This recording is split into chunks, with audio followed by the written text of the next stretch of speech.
Greetings and welcome to the Hamptons. My name is Sandra Kay. It gives me great pleasure and it is my honor to introduce you to my very special guest today.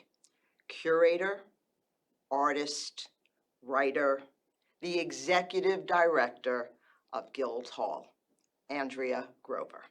Welcome, Andrea. Hi, thank you so much. It was my pleasure. Andrea, I had the good fortune of meeting you several years ago, prior to COVID, prior to the Capital Improvement Project, and we participated in an improvisation class. Yes. Which was quite challenging, and there were incredible local people and local talent. So it was wonderful.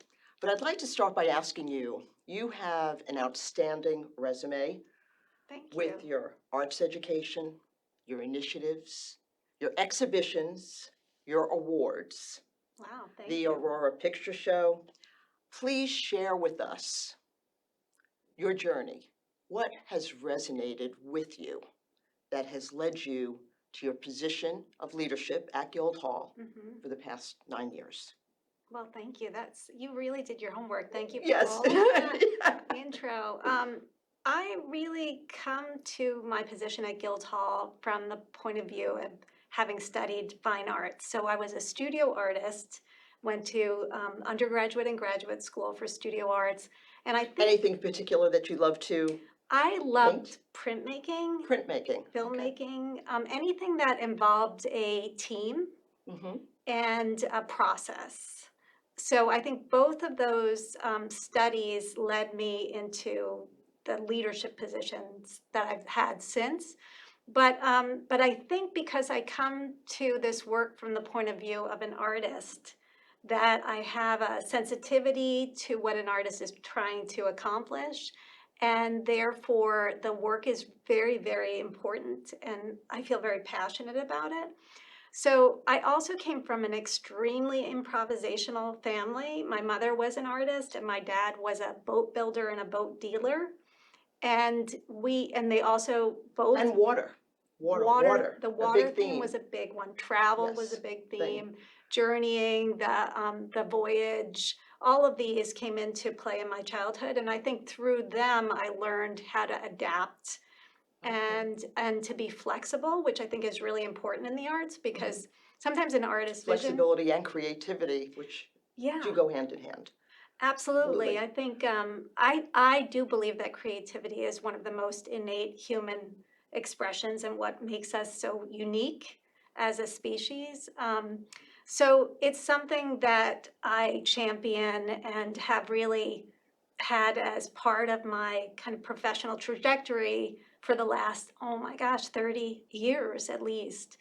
But yes, I think my parents set the foundation by saying it's okay to not do things exactly by the book, to sort of operate in a kind of fearless way, and to embrace the mistakes, which I think is a big part of learning. Right. And stepping out of the box and not being perfect. Exactly. Yeah. Yeah, thank God. Right. That's great. Yeah, Well, that's wonderful. I'd like to talk a little bit about Guildhall. sure. Let's start with, 1931. Yeah. Mary Woodhouse, the Yeah. philanthropist. Mary, what a great figure. If you can imagine the East Hampton in 1931. So this is at kind of towards the end of the Great Depression. And Mary has already built the library across the street. She renovated Clinton Academy, and she would go on to donate the nature preserve in East Hampton Village. She also was involved with the founding of the Garden Club, the Historical Society. She was involved with LVIS, all sorts of civic initiatives. So here she is wanting to create a space that's really an educational space and a civic space, bookended by visual and performing arts. So that is in our DNA, that Guildhall is a civic space. Our founding purpose, which is still printed above the front entrance in the center arch, is to create a finer type of citizenship through exposure to visual and performing And that's arts. how what she stated was her mission back in 1931, which 1931. still stands. today it- as the Guildhall mission. It absolutely does. So we were chartered through the state of New York as an educational institution. So the idea that was that everyone in the village and beyond could be lifelong learners. They also could be performers on our stage or artists exhibiting in the galleries. They could be teaching artists. So it's always had this spirit of civic engagement. And also in the beginning, because there wasn't this huge operating budget or even an endowment, a lot of artists and performers came in to help make things go at Guildhall. So you'll see a lot of volunteers in the early days, like Alfonso Osorio hung the members exhibition, or you'll see a summer in the 1970s where Edward Albee was the artistic director in the theater, and it goes on and on.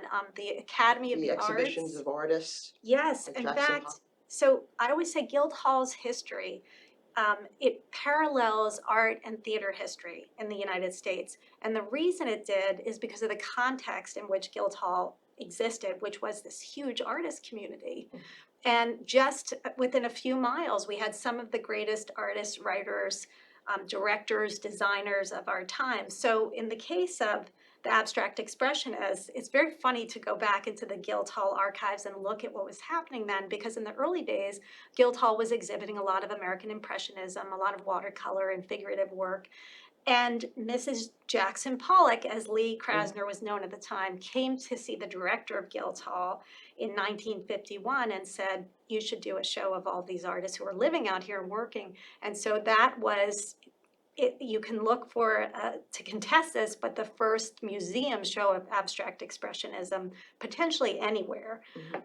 So Guildhall had these people right in our midst, and because of our scale and intimacy, it was easy for artists to come in and kind of own the space. Well, is that what is today the clothesline art sale that takes place? That has been around for a long, long time. I think we're on like the 76th or 7th year of that. No, clothesline is entirely different, but mission related, and that's artists in the community can bring their art up to 5 pieces to sell at Guildhall for this one-day sale.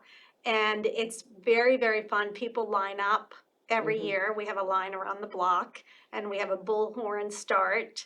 And it's very reasonably priced, it's affordable, and so people will come in and they'll have armloads of art. And some people return every year and buy the same artist, so now they're like the primary collector of a certain artist. Interesting, that's great. And there were, if you look back at the clothesline, you might have bought a de Kooning, in the 1950s. So there has been a history of major artists participating in both the clothesline art sale, but also the artist members exhibition, Yes. which is where it's sort of, that is kind of like an artist society exhibition where you become a member and then you can show your work, and then the community gets a sense of what is on the minds of an artist community. And Guildhall does have 2,400 permanent pieces of works of art? Yes, we have a permanent collection that was started right at our founding with Mary Woodhouse contributing works, but we have about 2,400 works of art in the permanent collection. And 8 to 10 exhibitions a year? 8 to 10 exhibitions a year, and we've lost count of how many theater programs we have a year, but it's definitely in excess of 150, because I think we had 60 just in this summer. Yeah. Well, and truly world-class talent, that goes without saying. Yes. So we have a history of exhibiting some of the top performers, musicians, composers, filmmakers, etc. In fact, this year we showed All the President's Men at the beginning of the year with Hampton's film. And Great. then this summer, we had the Center at West Park come in and they presented a staged reading of All the President's Men. And that was star-studded. It had everyone from Julianne Moore and Gwyneth Paltrow to Rami Youssef and Robert Downey Jr. And to think about that now in the context of Robert Redford just passing Yes. away, and this kind of The icons. the icons, but this elevated form of telling a true story, and how it has resonance today.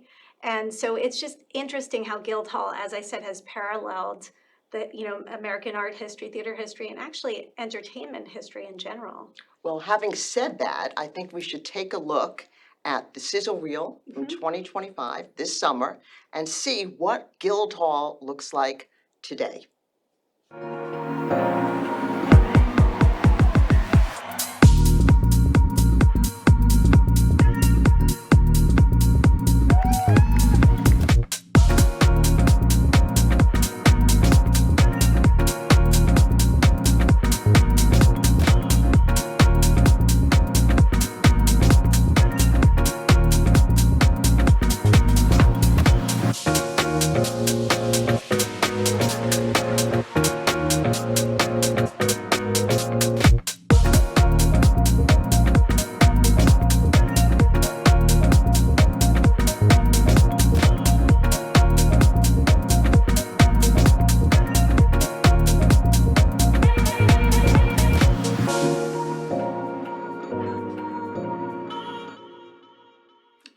Wow, that is great. Yeah, How thank can you you. not smile? I know. Yeah. Well, I guess it was last year or the year before we revised our mission Yes, and we ended it with "and have fun," yes. which was controversial because who puts fun in a mission statement? Because they're supposed to be very high-minded. But we thought if you're not having fun or some sort of experience of joy through the experience of art, why are you there? It's not that everything has to be purely pleasure, but we wanted I to agree. really I think it's emphasize wonderful. You that can feel the joy, you can feel the lightheartedness, yeah, and it's wonderful. It yeah, brings out the best in everyone. it does. And we wanted to really provide an antidote to the kind of the division and the confusion of the world so you could come to Guildhall and feel like, oh, everyone knows me, and I know who's here, and I kind of feel this sense of belonging, even if it's your first time there. Right. Well, if you think about all the programs you have, it's incredible. From the student art fair, do you want to tell us about that? Absolutely. So the Student Art Festival started in 1936, I believe. So just a few years after we opened. It was not called the Student Art Festival. Its name has changed. However, this focus on looking at the emerging talent of young people who really haven't. They are probably the most creative people around, at an early age because you haven't learned the rules yet, so to speak. So And this, encouraging the talent to yeah. go forward and to be passionate about art and what art does for our community. Yes, absolutely. So this is upcoming is celebrating Robert Rauschenberg's what would have been his 100th birthday. So it's the Rauschenberg 100. And we're part of a national international group that's celebrating Rauschenberg through programming. The Student Art Festival this year will focus on his work. We've had teaching artists in local schools who've looked at the work of Robert Rauschenberg and then sort of worked with the students to create work that's a And this is reflection from on it. kindergarten through the 12th grade. Yes, yes. Yeah, So which that's is coming up tremendous. this fall. And those shows, I have to say, I've seen a lot of professional artists walk through the Student Art Festival and go, oh, this is incredible, these expressions of young minds. So this is very exciting because it puts it into the context of a major, international American artist. And I believe you initiated also the Teen Arts Council, is that correct? Yes, I love the Teen Arts Arts Council. Tell us about it. Absolutely. The Teen Arts Council was started in 2017, and it's modeled after the same kind of council at the Walker Art Center in Minneapolis. And what it is a kind of apprenticeship program for teenagers in which they're paid to come and study and learn about art and jobs in the arts. There are That's about fabulous. 21 members every year, and they apply just like they're applying for a regular job. And then they meet artists, they visit the How often would they be coming to Guildhall? once a week. Once a week? Once a Wonderful. week during the That's school great. year, yeah. Fantastic. And then many of them have gone on to study art history, performance, design, architecture. And we want to do a longitudinal study of the Teen Arts Council to see how it impacted them. Since now we're up to 8 years. Oh, that's wonderful. Of That's programs. great. Yeah. See the results. Yeah, but they're fantastic. They do things like an annual fashion show that's in collaboration with the Ladies Village Improvement Society, where they upcycle clothing. And then the teens actually create the whole fashion show and MC it. They also they do the annual Pride Parade, so they come up with a theme. They've had themes of mental health awareness and just in general like That's self-love. terrific. And then they decorate the float and lead the parade. And they've had beach cleanups and lots of kind of upcycling and then visiting artist studios and learning about their process. Civic engagement. Total civic engagement. And yes. they're really, it's an incredible group because as you know, sometimes you think that the teens are coming there to learn from you, but you actually learn from them. That's wonderful. Yeah. And I know that there is also an artist in residence program. Please share with us what that is. Yes. That is an incredible program. It's been around for, I believe, 3 years now, the William P. Rayner Artist in Residence Program. And that is for dance collectives, theater collectives, or other types of art collectives who come together for about a 2-week period to develop a new work. Okay. And then that work will hopefully return to the Guildhall stage, or it will travel to other stages.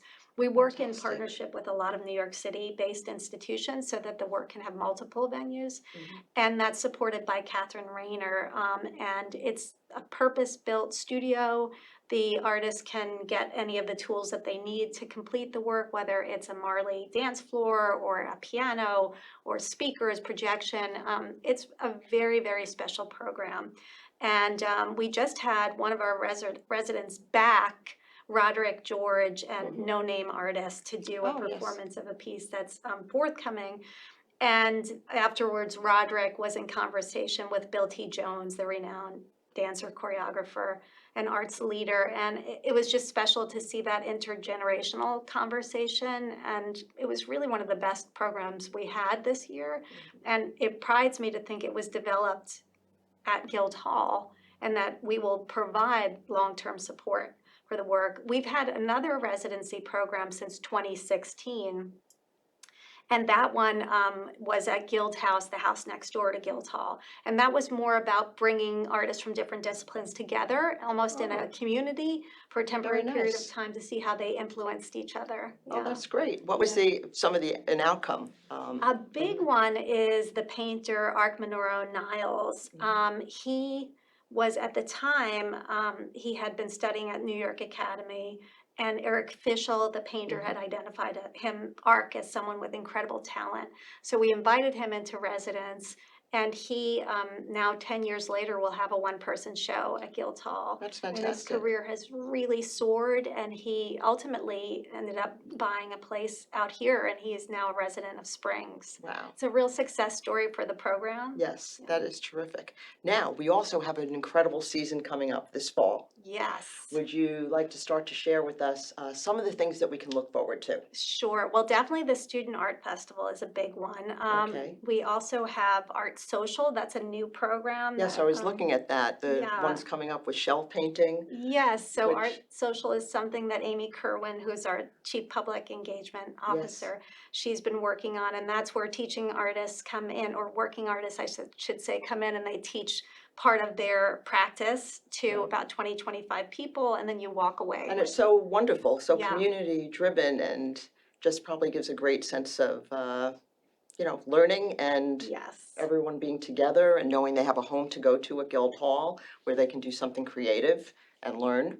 And you leave with whatever it is that you made and a new skill. Yes. So that's very fun. We also have, Amy also produces the silent discos. I was going to say, I was at one of those. I'm going to go this year again. Those are It is so great. fantastic. It's What just- fun! right. Oh my God. You're out in the garden with your headphones on and you're dancing, and it's just Yeah, incredible. I Yeah. can't wait. it's incredible how intergenerational those are. Like the last time we had one, I saw 3 generations Right. of one family dancing together. It And is so there's some terrific. safety in the headphones where you feel like you're not being judged by your dance moves. I don't know what it does. It has It's something. just fun. I mean, Yeah. it's pure fun and it's so great. Yeah. It's very interesting night. And then we also have the return of Met Opera in HD and National Theatre Live. Those screenings are very important. Fantastic. And then on top of that, we're one of the venues for the Hamptons Film Festival, which we love hosting, and that'll be in October. So the films are just being announced now, and they always have Wonderful. great conversations around the films. Mhm. And then our residency program will be happening as well, and we'll have some showcases from that. Oh, that is terrific. And I know that there's also the Matheson Talks Yes. with Bill McKinnon Yep. on climate change, which is, of course, very current and very important topic. Yes, that I'm very excited about, Bill McKibben. And also, we have this summer relaunched the Hamptons Institute, which is a series of conversations about the most pressing issues of our Oh, times. that's wonderful. So that will also be coming back in 2026, but we found that there was a real appetite for these kinds of talks by experts in the areas of the economy or what digital devices are doing to young developing minds. These are the kinds of topics that the Institute delves into with great detail. This was this year curated by Ellen Chesler, who was the founder of the Hamptons Institute, with Mickey Strauss, our late board chairman, and then Patricia Duff of the Common Good, which is a fantastic nonpartisan group based in New York City that has these types of conversations year round, but about democracy and the future of That's fantastic. this Well, country. total engagement. You really have the community totally engaged Yes. and covered from youth to wherever we take it. Yes, and Yeah. we always say thank you, Mary, because it was that DNA of the founding vision that's made Guildhall so lasting in its purpose and vision. Okay, let's talk about the museum. What could we find on display when we come into the lobby? Oh, yeah. The museum is also a really big part of our program. Mary had always envisioned that the museum and the theater would be an equal measure. And the museum currently has a show called Mary Heilman Waterway. Mary's a painter who's been out here for decades, really a big part of this community, but she's a major force in the history of I abstract found it interesting painting. in reading about her that she's a diver and that Yes. her art is a reflection of what a diver would envision when they're going into the water, and she incorporates a lot of hard edges. And I found that fascinating. Yes, so Mary's an abstract painter, but this particular exhibit Yes. looks at the theme of water in her work from her early days in California to her time in New York City to her time out here on the east end of Long Island. And Mary is also a big part of this community, from the surfers to the painters to the farmers to, everyone out here has a connection to Mary. She has a big installation right now, a mural at the Whitney Museum of American Art, and a number of her chairs because she makes furniture as well. So Mary is a treasure. Tremendous. On the other side of the Yes. museum, we have Joel Messler, Miles of Smiles. And he is this kind of entrepreneurial visionary artist. He's created almost a tableau of his life in the South Gallery, where you can come in and Joel may be in there sitting at his desk, which has family portrait on it and other artifacts from his life. Inside the desk, he's got a napping space, which you can't see when you walk in, but it's hinged and there's a place for him to sleep and read books. And then on the wall are his artworks by his friends and collaborations with other artists, and wallpaper that he's designed. But the space is kind of a tableau of Joel's life and his psyche, and he invites the public in to talk about them, their own kind of challenges and successes. But yet he coins it the smile shop. And I think he's trying to inspire joy in people's lives, but at the same time realizing that there's a lot of depth to his character, for one, but to everyone's lives. What was his story that? Well, I think he pretty openly in the work talks about addiction. Okay. So he has a copy of the 12 steps within the space, and then the kind of breakup of his family as a child, and so there's a lot of heartache in the midst of his playfulness. So there's a portrait of Joel as a sad clown also in the space, which I think kind of sums up the kind of attitude of the exhibition. And then adjacent to that, he has the Smile Shop, which are objects that Joel has designed that are for sale, that also inspire, joy and a feeling of like connectedness. That's wonderful. Very nice. And I know there's another event coming up in October. I'm looking forward to the candlelight music with themes, and there's all sorts of... Yes, there's a Halloween one coming up, which sounds like a lot of fun. So Candlelight is they're a partner of ours, and they do thematic concerts, usually a string quartet or a trio. And they've done everything from like Coldplay to Well, Taylor I've heard Michael Swift. And Jackson music's gonna yes, be in there. I yeah, can't wait. people love it, and they drive from far away to come to these, and we're really happy to partner with them. And I do want to give like a big shout out to the program team. We have a trio of programmers. I mentioned Amy Kerwin, Yes. Anthony Madonna, who's the director of the theater and curator of performing arts, and then Melanie Crater, who's the director of the museum and curator of visual arts. And the three of them look for intersections in what they're doing. So if there's, a particular theme that starts to arise that's in the air or of the moment, they work together to bring that out more through the programming. That's wonderful. Yeah. Do you expect any further initiatives that you're all discussing and might like to see that has not already taken place, even though you cover the gamut of so much? Yes, I mean, we're coming up on our 100th anniversary. It's 2031, but really it's 5.5 years away. So Okay. for the 100th, we want to make sure that Guildhall's place in history is really recognized. For the 90th, we did this coffee table book, Guildhall for Yes. All. So we'd like to do another book, possibly a film on Guildhall, but Wonderful. also to build the endowment. So we're sure that Guildhall will be here for subsequent generations. Okay. But really just I'm looking sure back, it's going to be outstanding. the 100th is going to be a really big one because Mary Woodhouse, the Woodhouse family, really contributed so much to the vitality of East Hampton, from the preservation of What a land vision. and history to creating a space where everyone could show their talents. I mean, we did improv Yes, we together. did improv. It's great. It was so fun, And people that were in the class are now still shining out well, here. some people We've went got on Chris to make it. Fiore, who's mayor of Noyak, and we've got Ruby at the SAG Ruby Hall. Jackson doing stand-up and- and teaching as well. Yes. She's teaching. And Alan is the magician. Yep. And I mean, it's incredible. It's wonderful. Yeah, no, it's really great. I usually, when I'm giving a talk locally, I'll ask how many people here have performed or even stood on our stage or presented their work in our galleries. And it's generally about 75% of the room, which is astounding because I don't think you could ask that question at MoMA or Lincoln Center and have Right. the same ratio. That's unbelievable. That's Yeah. great. Okay, so having said that now, Andrea, what do you hope will be next? For Guildhall? Yes.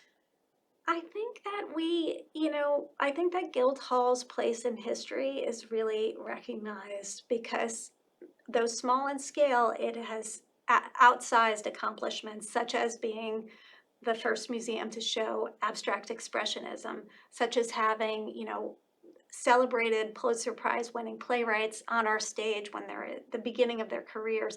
So just really making sure that Guildhall's history is written about and recognized. I think it already is. Yeah, I think it already is. Absolutely. Yeah, Everyone and then knows Guildhall is world-class entertainment in what it can be considered a small town. Yeah, and But a small yet- building. And small And building. a small building. It's yeah. truly monumental. Yeah. Well, I want to thank you so much Thank you. for being here This today, was for great. sharing all of your knowledge, all of Of your course. information, everything you've done for Guildhall, from generating from youth to whatever age participation.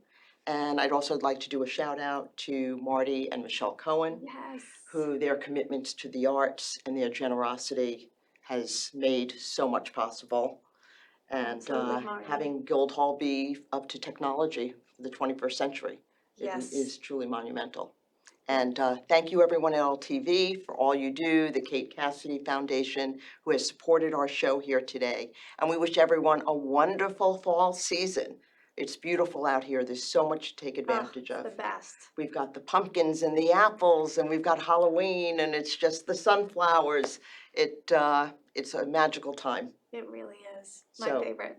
Thank you again, everyone. Thank you, Andrea. Thank you. Kisses.